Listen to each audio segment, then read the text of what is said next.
May makapangyarihang pagbabagong nangyayari sa iyong paligid, at kung ikaw ay isang Sagittarius, hindi ito isang aksidente.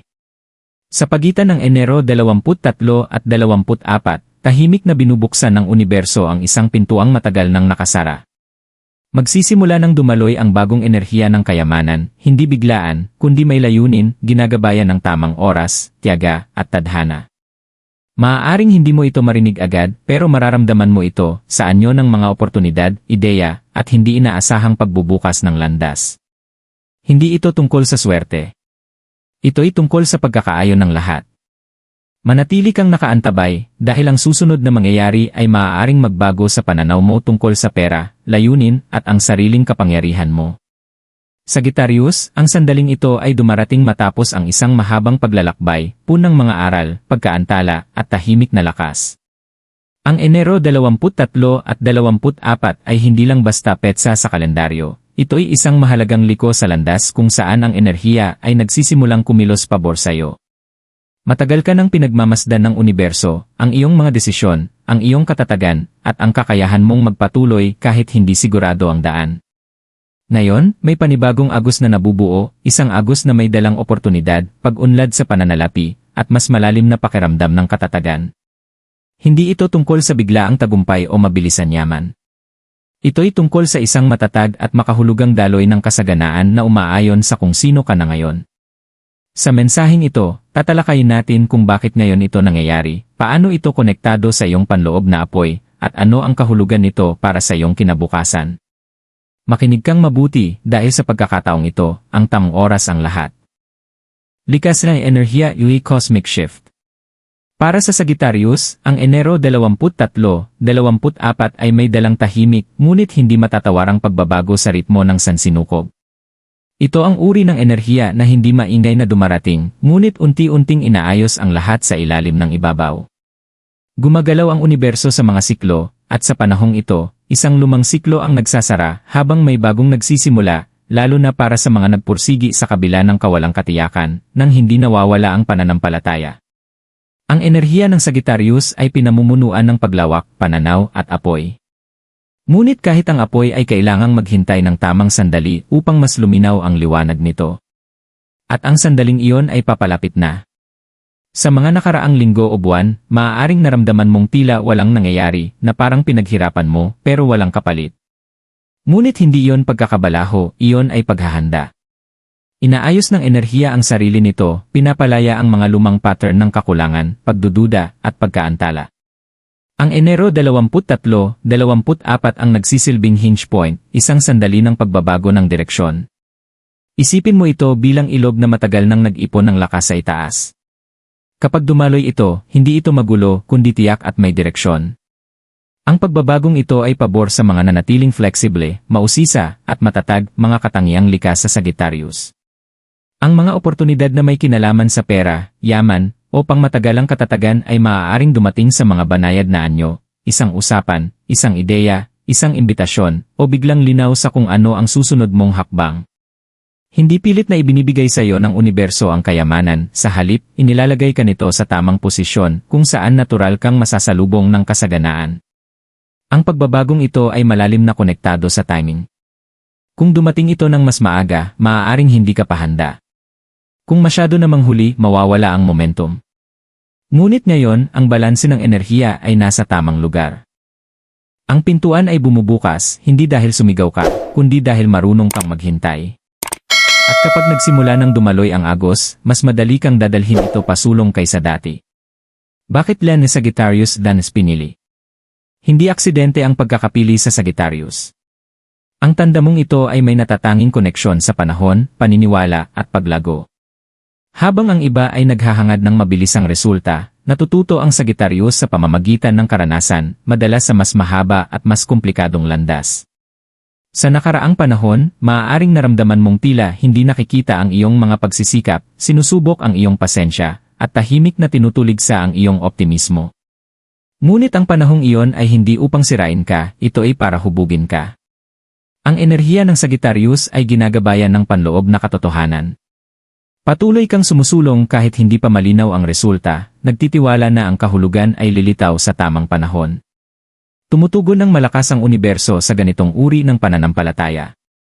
Habang ang ibang mga tanda ay umaakit ng yaman sa pamamagitan ng istruktura o kontrol, ang Sagittarius ay umaakit nito sa pamamagitan ng alignment at karunungang galing sa aktual na karanasan. Kaya madalas, ang gantimpala mo ay dumarating ng huli, pero may mas malalim na epekto. Ang mga hamon kamakailan ay hindi kaparusahan, sila ay mga panala. Kinailangan mong bitawan ang mga lumang gawi tungkol sa pera, self-worth, at pagmamadali upang makapasok ang mas matatag na pundasyon. Inaral mo ang discernment, kailan kikilos, kailan maghihintay, at kailan lalayo. Itong panloob na pagbabagong ito ang mismong naghanda sa iyo upang tanggapin ang bagong daloy ng kayamanan ng walang takot o self-sabotage.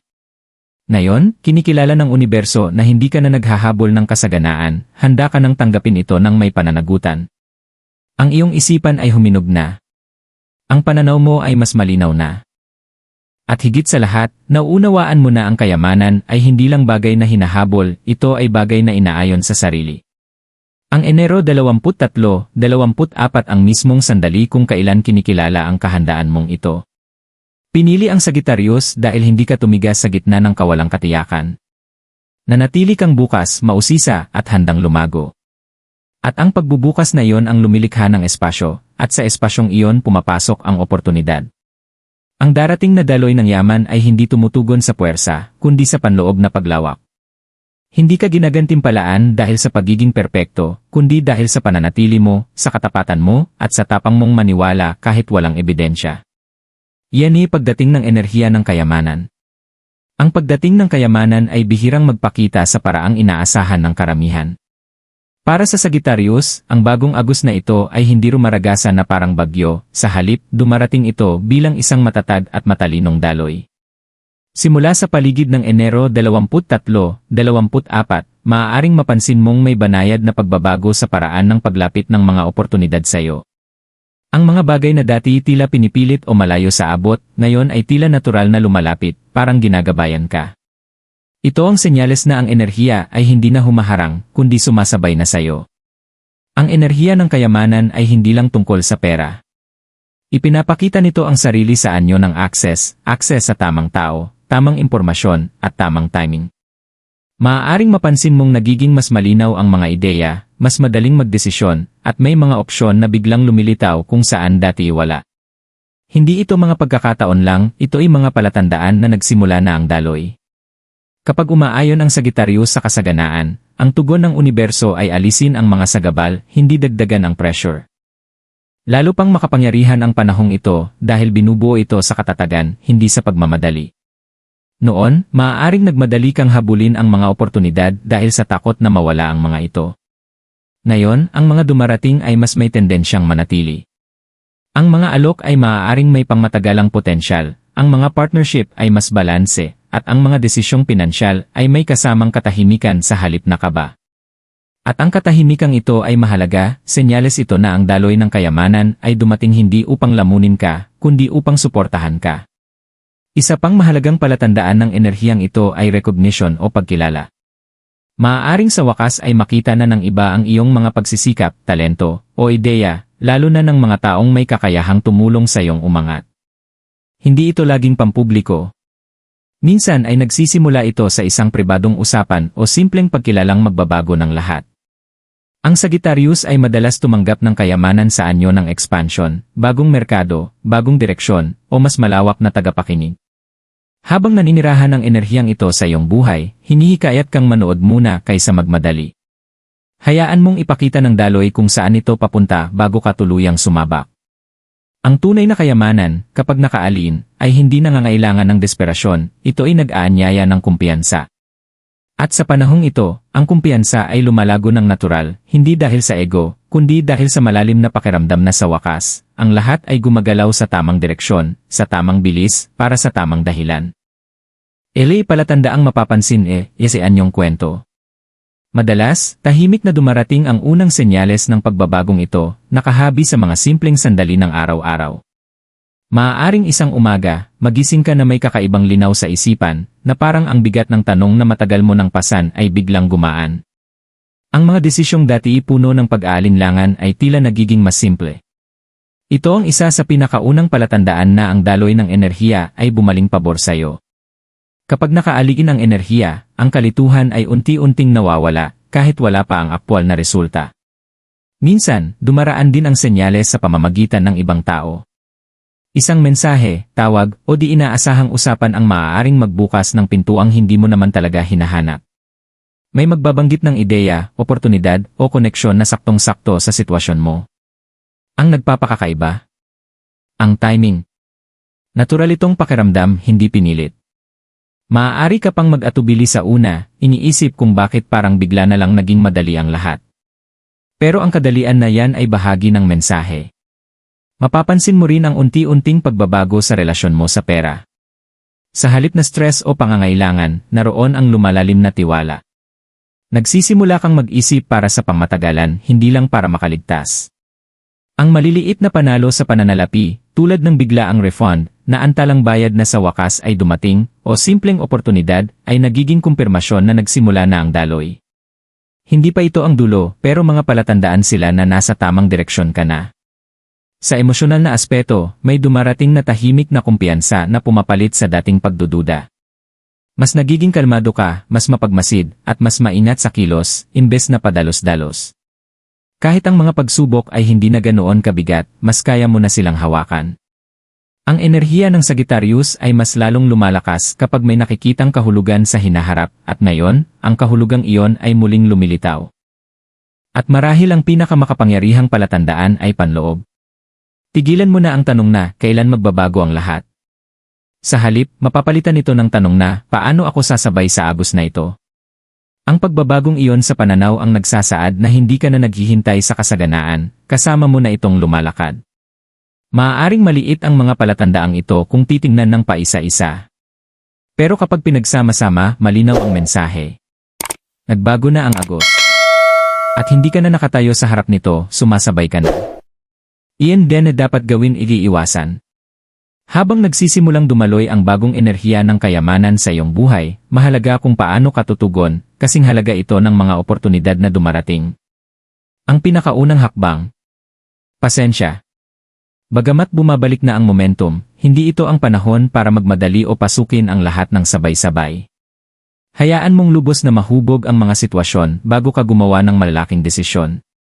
Ang kayamanang dumarating sa alignment ay mas lumalalim kapag sinalubong mo ito ng may kalmadong kamalayan, hindi takot o pagmamadali. Manatiling bukas sa pagkatuto. Ang Sagittarius ay lumalago sa pagpapalawak ng kaalaman, at sa panahong ito, ang impormasyon mismo ay nagiging anyo ng yaman. Pansinin ang mga payo, insight, o mensaheng paulit-ulit lumilitaw, mga palatandaan ito na itinuturo ka sa mas matalino at mas pamatagalang landas. Kahit maliliit na pagbabago sa estratehiya ngayon, kapag ginawa ng may pag-isip, ay makapagdadala ng matibay na katatagan sa hinaharap. Ang dapat iwasan. Mga desisyong pinapatakbo ng takot. Huwag tanggapin ang isang alok dahil lamang sa takot na mapag-iwanan. At huwag balikan ang mga lumang gawin na ugat ng kakulangan at pagdududa. Kapag ang isang bagay ay pakiramdam mong minamadali, pinipilit, o hindi umaayon sa iyo, malamang, hindi ito bahagi ng bagong daloy. Pagtitiwala ang susi, ang nakatakda para sa iyo ay hindi hihilingin na isuko mo ang iyong kapayapaan o halaga. Isa pang dapat iwasan ay ang pag-iisa. Bagamat likas sa Sagittarius ang pagiging independent, mas mainam ngayon ang kooperasyon at palitan ng kaalaman. Maging bukas sa pakikipag-usap, magtanong, at ibahagi ang iyong pananaw. Mas malayang dumadaloy ang enerhiya ng kayamanan kapag ito'y umiikot, hindi itinatago o kinikimkim. At higit sa lahat, panatilihin ang balanse. Ang sobrang pagtatrabaho o pagiging obsessed sa resulta ay maaaring humarang sa mismong daloy na nais mong buuin. Pangalagaan mo ang iyong enerhiya, kalusugan, at isipan. Kapag kumikilos ka mula sa kaliwanagan at hindi sa pressure, lumilikha ka ng puwang kung saan maaaring manahan ang kasaganaan, at kapag nanahan ito, mananatili ito. Makapangyarihang affirmation, i-intensyon. Ito na ang sandali upang iangkla ang enerhiyang nagsisimula ng gumalaw sa iyong buhay.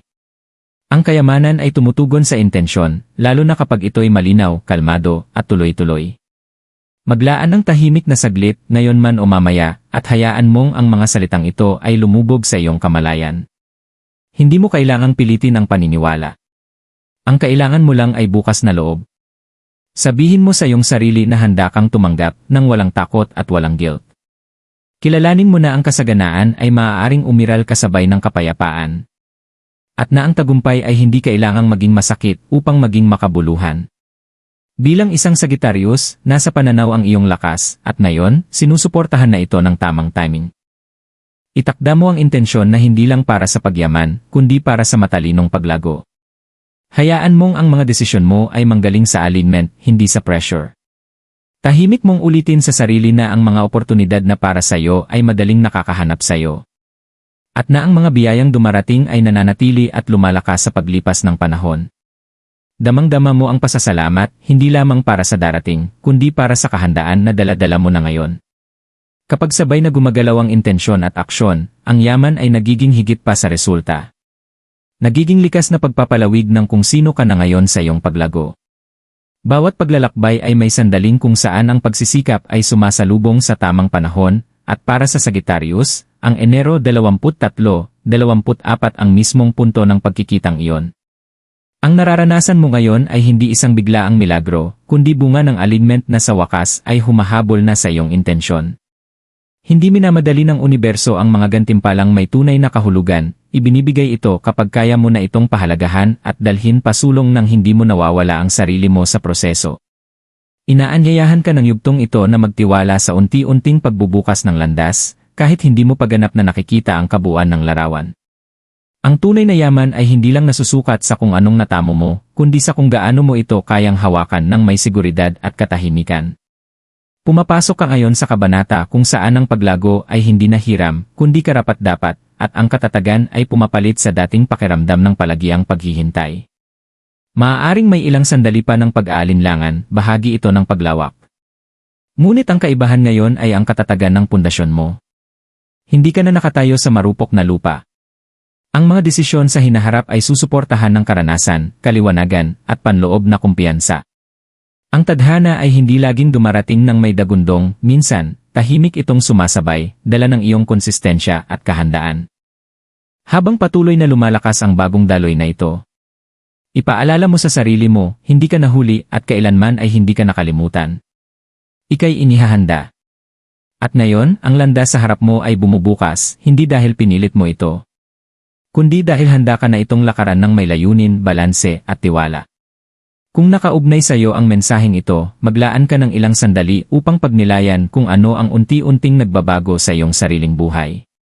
Inaanyayahan kang manatiling konektado sa enerhiya ng pagbabagong ito at sa sarili mong intuisyon na gumagabay sa iyong susunod na hakbang. Kung pakiramdam mo'y nakaalin ka, malaya kang suportahan ang espasyong ito sa pamamagitan ng pag-like ng video o pag-subscribe para sa mas marami pang mensaheng ginawa ng may intensyon at malasakit. Maaari mo ring ibahagi ang iyong saloobin o karanasan sa comments dahil minsan, mas lumalalim ang linaw kapag naipapahayag ito.